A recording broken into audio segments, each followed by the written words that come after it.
Student, आज के class में हम लोग एमएस ऑफिस सीखने वाले हैं। एमएस ऑफिस सबसे पहले जानेंगे क्या होता है, इसमें काम कैसे करते हैं और इसका यूज क्या क्या होता है स्टूडेंट। ठीक है, तो सबसे पहले समझते हैं। यहाँ पे लिखा हुआ है माइक्रोसॉफ्ट ऑफिस। ये दिख रहा है, यहाँ पे लिखा हुआ माइक्रोसॉफ्ट ऑफिस। यहाँ पे what is MS office full explanation. तो एमएस ऑफिस क्या है? तो MS office is an application software. MS office क्या है? एक एप्लीकेशन सॉफ्टवेयर है। एप्लीकेशन सॉफ्टवेयर वैसे सॉफ्टवेयर को बोला जाता है जिसमें हम लोग कोई काम कर सकते हैं। It do our work, that is called application software. किसी भी तरह का अगर हम कोई काम करते हैं तो उसी को हम क्या बोल सकते हैं स्टूडेंट? एप्लीकेशन सॉफ्टवेयर बोला जाता है। यहाँ पे क्लियर समझ में आ रहा है? यहाँ पे लिखा हुआ है which was developed and published by Microsoft. किसके द्वारा डेवलप किया गया और पब्लिश किया गया? माइक्रोसॉफ्ट के द्वारा।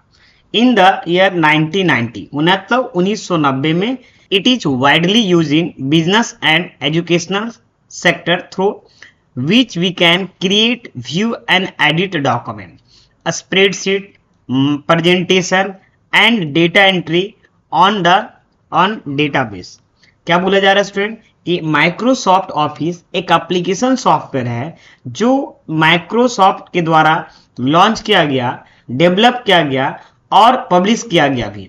और 1990 में है ना, उसको पब्लिश किया गया। और ये जो वाइडली ज्यादातर जो यूज होता है बिजनेस पर्पज से एंड एजुकेशनल पर, है ना। लिखा हुआ है यहाँ पे स्टूडेंट, यहाँ पे क्या क्या कर सकते हैं। यहाँ पे कोई भी डॉक्यूमेंट को आप क्रिएट कर सकते हैं, व्यूज कर सकते हैं, एडिट कर सकते हैं, स्प्रेडशीट तैयार कर सकते हैं, प्रेजेंटेशन तैयार कर सकते हैं, डेटा एंट्री से रिलेटेड काम कर सकते हैं डेटाबेस के तौर पे।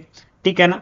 यहाँ पे फाउंडर ऑफ बिल गेट्स, ये देखिए लिखा हुआ है स्टूडेंट यहाँ पे फाउंडर ऑफ, यहाँ पे ये फाउंडर जो है ये बिल गेट्स है।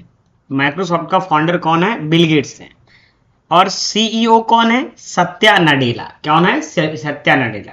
अभी माइक्रोसॉफ्ट है ना ऑफिस का सबसे लेटेस्ट वर्जन माइक्रोसॉफ्ट ऑफिस 21 है और एक 365 नाम का भी एमएस ऑफिस है स्टूडेंट, जो ज्यादातर यूज किया जाता है। ठीक है ना। हालांकि वर्जन में कहीं ना कहीं ऑफिस का ज्यादा डिफरेंट नहीं होता है। पुराना वर्जन बहुत ज्यादा डिफरेंट था, लेकिन अभी ऑफिस 10, 13, 19, 16 जो भी है, ऑफिस 21, 365 एक दूसरे से बहुत ज्यादा हद तक सिमिलर है स्टूडेंट। अगर किसी भी वर्जन में सीखते हैं तो बहुत अच्छा कर पाएंगे स्टूडेंट। ठीक है, चलिए अब यहाँ पे माइक्रोसॉफ्ट ऑफिस के अंतर्गत माइक्रोसॉफ्ट ऑफिस का एक पैकेज है। पैकेज बोले तो उसके अंतर्गत बहुत सारे चीजें आता है। अगर माइक्रोसॉफ्ट ऑफिस अगर कंप्यूटर में आप इंस्टॉल करते हैं तो आपके पास क्या क्या, वर्ड आपका ऑटोमेटिक इंस्टॉल हो जाएगा, एक्सेल भी हो जाएगा, पावर पॉइंट हो जाएगा, आउटलुक हो जाएगा, वन नोट होगा, पब्लिशर होगा और एमएस एक्सेस होगा। ये एमएस ऑफिस का पैकेज है। ये सारे क्या है? एमएस ऑफिस का पैकेज है। इसमें से सबसे ज्यादा जो यूज होता है स्टूडेंट, ये 3 ज्यादा यूज किया जाता है। कौन कौन सा स्टूडेंट? वर्ड यूज किया जाता है, एक्सेल यूज किया जाता है और क्या यूज किया जाता है? पावर पॉइंट यूज किया जाता है।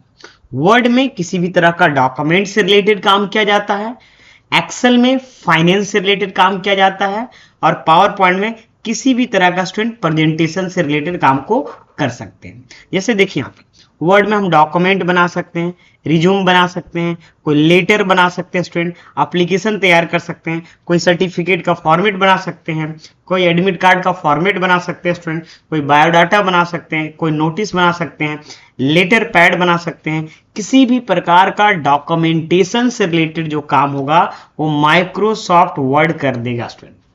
और एक्सेल में क्या होता है? जितना भी आपको अकाउंट से रिलेटेड काम होता है, सैलरी शीट बनाना होता है स्टूडेंट, है ना, बिलिंग का काम होता है, स्टूडेंट का रिजल्ट बनाना होता है, जितने भी फिनेंशियल से रिलेटेड काम होता है, डेटा एनालिटिक्स से रिलेटेड काम होता है, डेटा एंट्री से रिलेटेड काम होता है, ऑफिस में बैकएंड का जितना भी काम होता है, एमआईएस एग्जीक्यूटिव का काम होता है, समझ में, हॉस्पिटल्स में जितने भी बिल बनाए जाते हैं माइक्रोसॉफ्ट एक्सेल में बहुत ही आसानी से बना सकते हैं।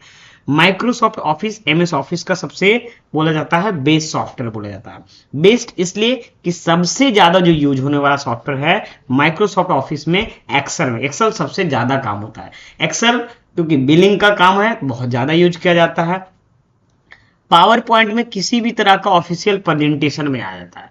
प्रेजेंटेशन बोले तो किसी भी तरह का ऑफिशियल प्रेजेंटेशन का मतलब होता है जैसे में कोई बिजनेस प्लान का प्रेजेंटेशन, कोई मार्केटिंग का प्रेजेंटेशन, कोई प्रोडक्ट का प्रेजेंटेशन, कोई कोचिंग इंस्टीट्यूट का प्रेजेंटेशन, इवन कोई यूट्यूब पे जितने भी पढ़ाते हैं वो भी पीपीटी बनाकर रखते हैं स्टूडेंट, ठीक है ना।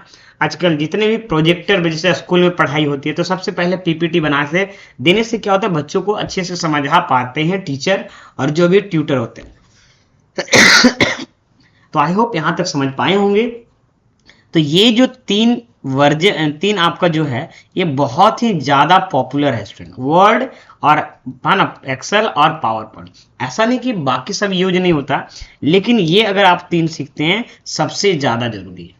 इसी को तीन को लेकर आपको चलना है, सबसे ज्यादा अच्छे ढंग से सीखना है ना। और सबसे ज्यादा और भी ज्यादा जो यूज होता है एक्सेल का यूज किया जाता है। आउटलुक किसका काम होता है, आउटलुक में कोई भी कॉन्टेक्ट को सेव कर सकते हैं। वन नोट में काम क्या होता है, OneNote as a teacher के लिए ज्यादा यूज किया जाता है, मतलब कोई चीज राइटिंग करने के लिए यूज किया जाता है। पब्लिशर में पब्लिशिंग से रिलेटेड कोई भी छपाई से रिलेटेड काम होता है। और एमएस एक्सेस में डेटाबेस मैनेजमेंट से रिलेटेड काम होता है, ठीक है ना। तो ये सारा काम होता है स्टूडेंट। लेकिन जो बड़ा बड़ा पैकेज है आपको वर्ड, एक्सेल और पावर पॉइंट, ये सबसे बेस्ट पैकेज में माना जाता है। मतलब काम जो मार्केट में जनरली ज्यादातर होता है वो इसी में होता है तीनों में। आई होप समझ पाए होंगे स्टूडेंट। तो हम लोग जो अभी सीखने वाले हैं माइक्रोसॉफ्ट वर्ड से स्टार्ट करेंगे, है ना। तो ये था basic intro of MS office. अगर आपको किसी भी प्रकार का कोई प्रॉब्लम होता है तो कमेंट सेक्शन में पूछ सकते हैं और जो दिए गए नंबर है उस पर आप क्यूरी कर सकते हैं। Thank you.